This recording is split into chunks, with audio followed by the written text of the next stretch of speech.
I apologized for the behavior of my mother-in-law, who openly berated me in front of our relatives during my father-in-law's 60th birthday celebration. She not only called me unattractive but also incompetent, making me feel humiliated and ashamed. Where was my supportive husband, always so attentive? Was he taking care of our daughter? He was nowhere to be found. As soon as I arrived at my in-laws' house, feeling perfectly fine, my mother-in-law suddenly complained of severe back pain and became unable to move. She handed over all the party preparation work to me. Later, she continued to belittle me in front of the guests who had come to celebrate my father-in-law, turning what should have been a joyous occasion into a somber one. Then my father-in-law stood up and broke the tense silence with a single phrase that triggered a series of unimaginable events. "Is that all you have to say?" I'm Sarah, 35 years old. 6 years ago, I married my husband Michael, who is 3 years younger than me. We have a 5-year-old daughter. My mother-in-law seemed displeased with me since I was older than her son. Whenever I visited her house during holidays, she made sarcastic remarks in my husband's absence. I wish I had a younger, more vibrant daughter-in-law, not someone with age spots like you. Do I really look that old? I would ask. Yes, very. Don't you see your own face in the mirror every day? It hurt to be criticized about my appearance, but I thought it best not to make a big deal out of it since we only met a few times a year. However, this seemed to irritate her more, leading to harsher words. You're quite thick-skinned for an old woman. You don't get upset no matter what I say. I find it annoying that you don't show a shred of modesty.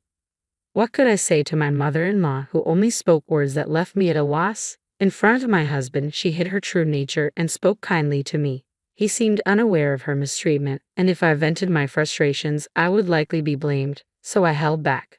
Visiting her house felt burdensome, but this was a significant celebration for my kind father-in-law's 60th birthday. Many relatives were gathering for a grand event, so I decided to attend. My father-in-law is a quiet man who subtly shows kindness.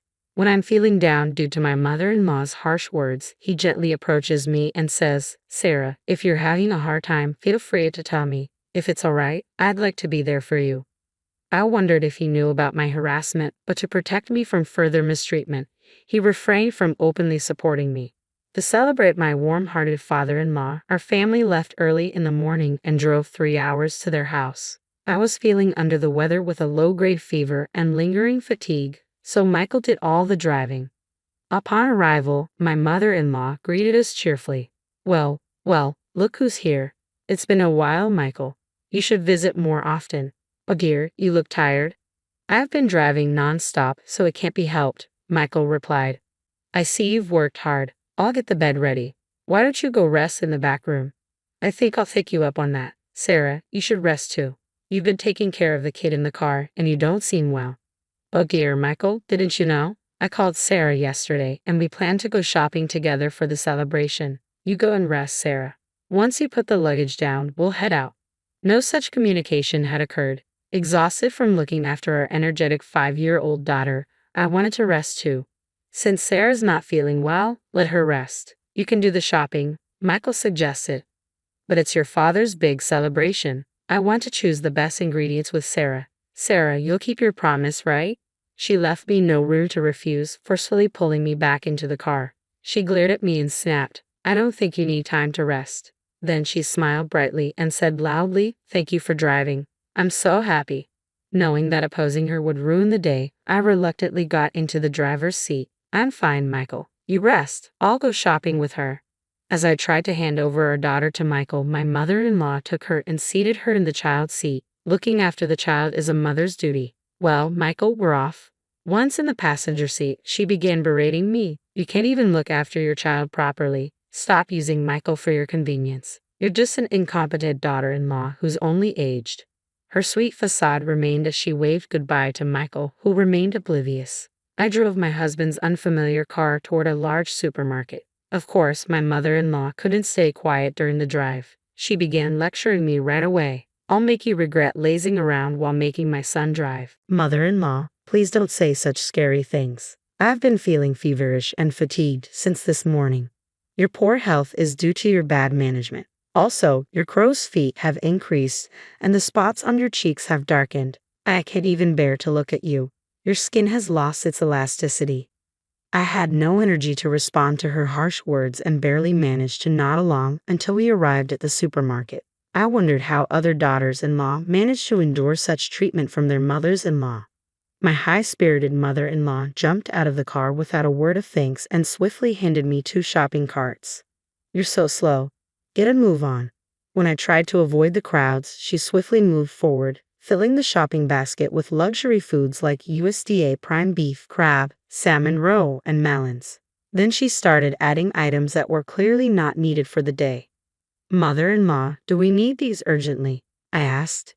"We're bulk buying so we don't have to come to the supermarket again and again. You should know that without being told," she replied. Feeling helpless, I let her do as she pleased. By the time we finished shopping, the 2 carts were piled high. "We're going to check out. Hurry up. Stop dawdling." Despite her rush, when it came time to pay at the counter, my mother-in-law showed no intention of taking out her wallet. "Mother-in-law, the payment," I began, but with her arms folded, she didn't move an inch. "You should pay for everything," she said coldly. "Excuse me," I stammered. "As a wife, it's your duty to entertain your husband's father. Don't be stingy and just pay." I ended up having to pay a total of $300 at the cash register to avoid making a scene. Not having any cash on me, I paid with my credit card. As a part-time worker trying to raise a child, this was a significant blow to my finances.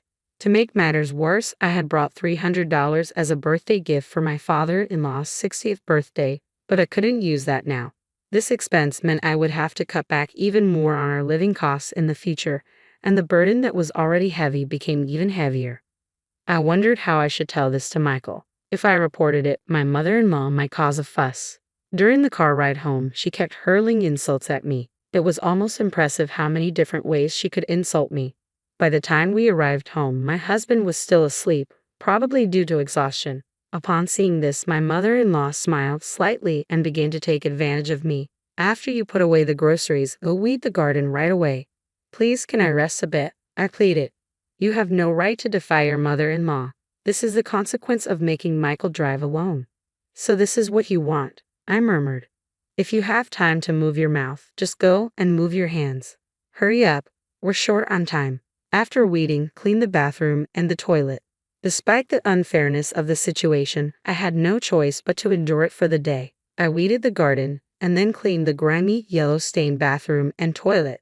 I thought that once the 60th birthday celebration was over, I wouldn't have to see my mother-in-law for a while.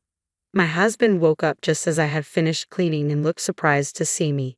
"Sarah, are you okay? If you're not feeling well, don't overwork yourself. Take a break now." "Thank you, I'll take you up on that offer."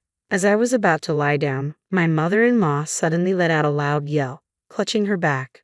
Although she had been lively just moments before, she started complaining about sudden back pain. My mother-in-law, who always presented a gentle demeanor in front of my husband, suddenly let out a weak voice. "This is troublesome. My back hurts so much I can't do anything.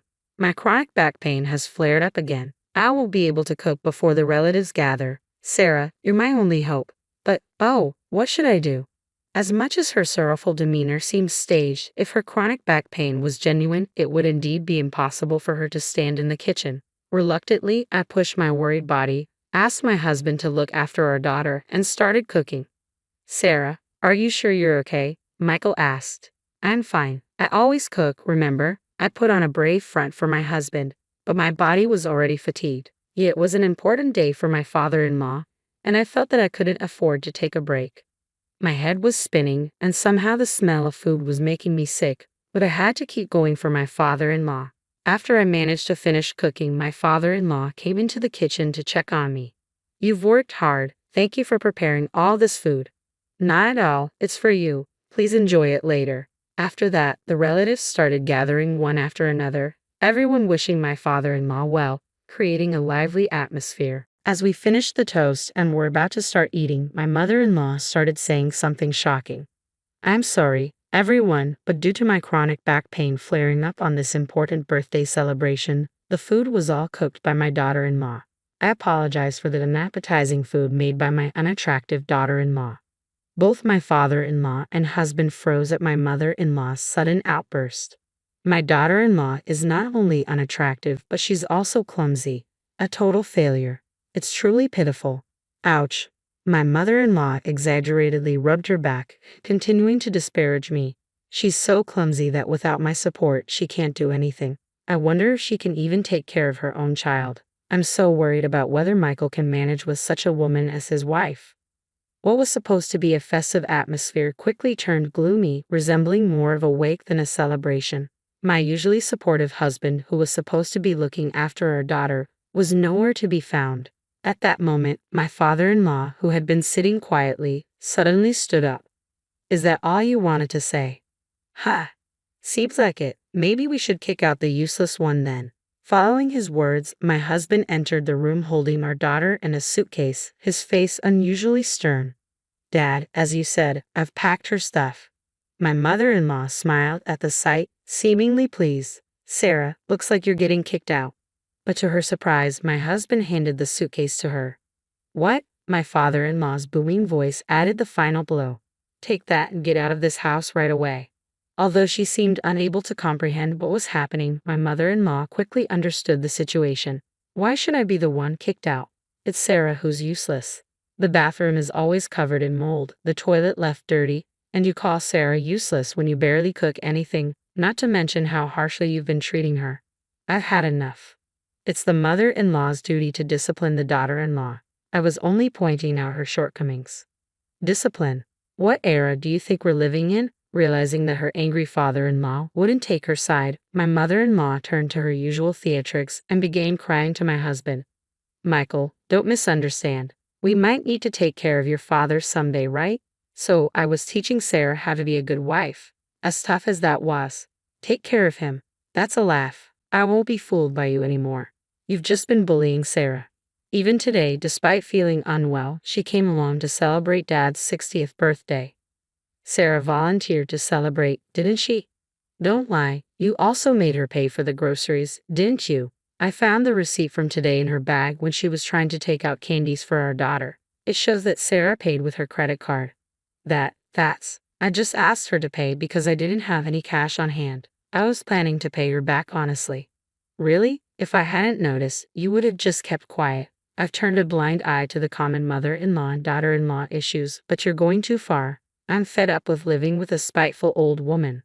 Seeing my husband and father-in-law turn away from her, my mother-in-law began to blame me with all her usual theatrics, tears streaming down her face.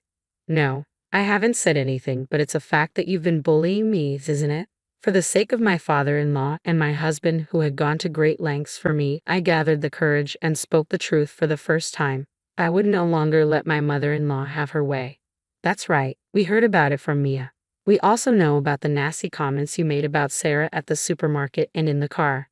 Afterwards, you made Sarah do all the weeding and cleaning the bathroom and the toilet. Yeah, Grandma was mean to Mommy. She made her clean a lot of places. You can't trust what a child says. Maya doesn't lie. Let's check the dash cam footage. That should clear everything up. Michael, could you do that? Good idea, Sarah. I'll do that right away. What? What is that? Ignoring his mother's question, Michael went to the car parked outside, started the engine, and began playing the dash cam footage. The latest device, which could also record the inside of the car, was installed, so even facial expressions were clear. Ah, it's showing she was saying these things. I'm shocked. Everyone come over here and watch this. Relatives who had followed to see what was happening all checked the footage. Upon doing so, they began to comment. This is terrible indeed. Wow, this is the worst. Mother-in-law, who had stayed in the house insisting she wasn't at fault, began to panic as the atmosphere grew tense and ran barefoot toward the car. Everyone was taken aback by her swift movements despite her supposed back pain. So the back pain was just an act then. I'm all better now, she said, casually responding to my words. She tried to awkwardly seat herself in the driver's seat to turn off the dash cam. But she was firmly held by my father-in-law, making it impossible for her to move. Stop this right now. Don't look, she screamed, but no amount of pleading could help her. With all her misdeeds exposed, my mother-in-law, stunned and speechless, sank down helplessly. That's when my father-in-law casually handed her a single piece of paper. I filled in my part. You just need to write your part and submit it. What? Isn't this a divorce form? I had it prepared just in case. I never thought I'd have to use it. Don't have her cross my doorstep again. Wait a minute, I promise to stop. I promise. Sarah, please forgive me. The sight of my mother-in-law begging for forgiveness with tears in her eyes was truly pitiful, but this too was likely an act. I firmly pushed my mother-in-law away. You let the cat out of the bag about bullying your daughter-in-law. In the end, I will never forgive you. You might want to leave before the neighbors gather around. Oh no, this is terrible. The commotion attracted the attention of neighbors who watched from a distance. Perhaps not wanting to make a scene, she promptly took the divorce form and suitcase, and her supposed back pain was nowhere to be found. She rushed out of the garden. The villain had been dealt with, but our home filled with guilt. I'm sorry for all this during your 60th birthday celebration, Dad. When I earnestly apologized, he responded, Sarah, you did nothing wrong. I'm sorry for all the trouble we've caused. Let's start over. My father-in-law smiled, and the relatives also watched with kind expressions. Later, they praised the dishes I had prepared and ate heartily. At that moment, all the fatigue seemed to fly away. Thus, we celebrated my father-in-law's 60th birthday in a grand manner. My mother-in-law, who was initially reluctant to agree to the divorce, eventually agreed, and they divorced amicably. It was also revealed that she had been misappropriating funds from my father-in-law's account, and she was ordered to repay $10,000 that she had spent recklessly. Unable to find work due to her lack of experience, she now works as a janitor in an office building late at night. With barely any money left, she lives in a rundown apartment that's seen better days. On the other hand, I found out that I was pregnant with my second child. It seemed that the feeling of discomfort I had earlier was due to my pregnancy. 5 months have passed since then, and my husband Michael has been very caring. The ultrasound revealed that we're expecting a boy. Both Michael and my father-in-law are looking forward to his arrival, already excited. My father-in-law sent over blue baby clothes. My adorable daughter is overjoyed at the thought of having a younger brother and practices taking care of a baby with her dolls every day. Watching her gives me immense happiness.